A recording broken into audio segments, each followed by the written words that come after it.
กองประชุมสุดยอดผู้นำอาเซียนครั้งที่22ไม่ได้เปิดขึ้นอย่างเป็นทางการในตอนเช้าของวันที่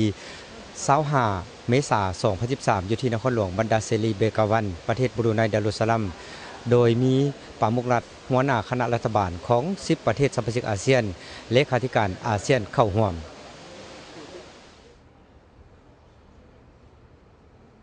ในเวลาดำเนินกองประชุมผู้นำอาเซียนไม่ได้พร้อมกันปรึกษาหรือ4หัวข้อใหญ่คือ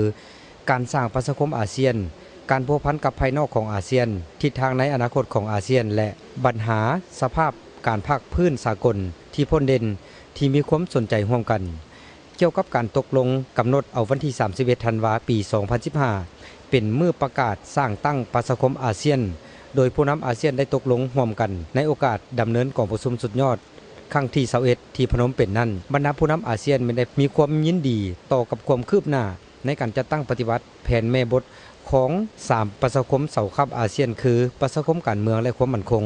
ประชาคมเศรษฐกิจและประชาคมวัฒนธรรมสังคมแผนเวียกริเริ่มว่าด้วยการเชื่อมโยงอาเซียนระยะ2แผนแม่บทว่าด้วยการเชื่อมจอดอาเซียนและการเรียกร้องให้ทุกแขนงการของอาเซียนสืบต่อความพยายามในการจัดตั้งปฏิบัติบรรดาแผนเวียกของตนอย่างมีประสิทธิผลพร้อมนี้บรรดาผู้นำอาเซียนก็ได้รับทราบบรรดาบุริมสิทธิ์และกิจกรรมต่างๆภายใต้การเป็นประธานอาเซียนของบรูไนดารุสซัลัมสำหรับปี 2013 ภายใต้คำขวัญที่ว่าประชาชนของพวกเราอนาคตร่วมของพวกเราเกี่ยวกับการพัวพันกับภายนอกนั้นผู้นำอาเซียนแม้นได้ย้ำถึงความสำคัญของการสืบต่อฮัดแน่นการร่วมมือกับภายนอกของอาเซียนเพื่อประกอบส่วนเข้าในขบวนการสร้างประชาคมอาเซียนโดยรวม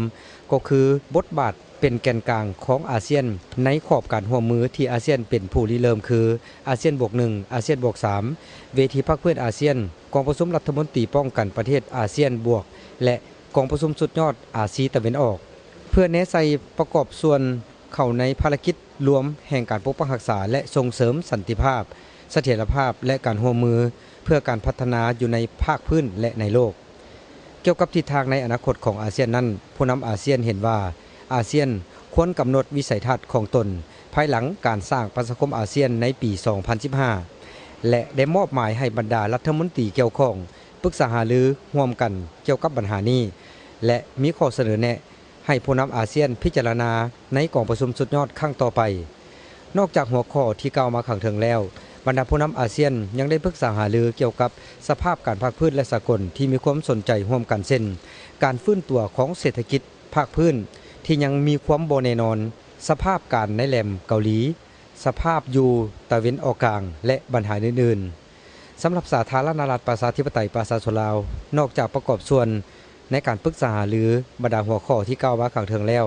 ท่านนายกรัฐมนตรีท้องถิ่นธรรมวงศ์ได้ถือโอกาสนี้แสดงความขอบใจต่อบรรดาประเทศสมาชิกอาเซียนคู่เจรจาอาเซียนและองค์การจัดตั้งสากลอื่นๆที่ได้ให้การสนับสนุนและช่วยเหลือสาธารณรัฐประชาธิปไตยประชาชนลาวอันได้เฮ็ดให้สาธารณรัฐประชาธิปไตยประชาชนลาวได้เข้าเป็นสมาชิกสมบูรณ์ขององค์การการค้าโลกหรือ WTO ในวันที่2เดือนกุมภาพันธ์ปี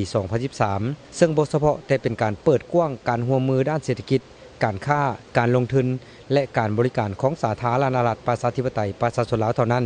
แต่ยังเป็นการประกอบส่วนเข้าในการสร้างประชาคมเศรษฐกิจอาเซียนอีกด้วยทั้งหมดนั้นเป็นการเคลื่อนไหวของการดำเนินกองประชุมสุดยอดผู้นำอาเซียนครั้งที่22ที่เกิดขึ้นอยู่ที่บันดาเซลีเบกาวันประเทศบรูไนดารุสซัลัมอุทัยรัตน์ถ่ายภาพกองคำรายงานจากบรูไนดารุสซัลัม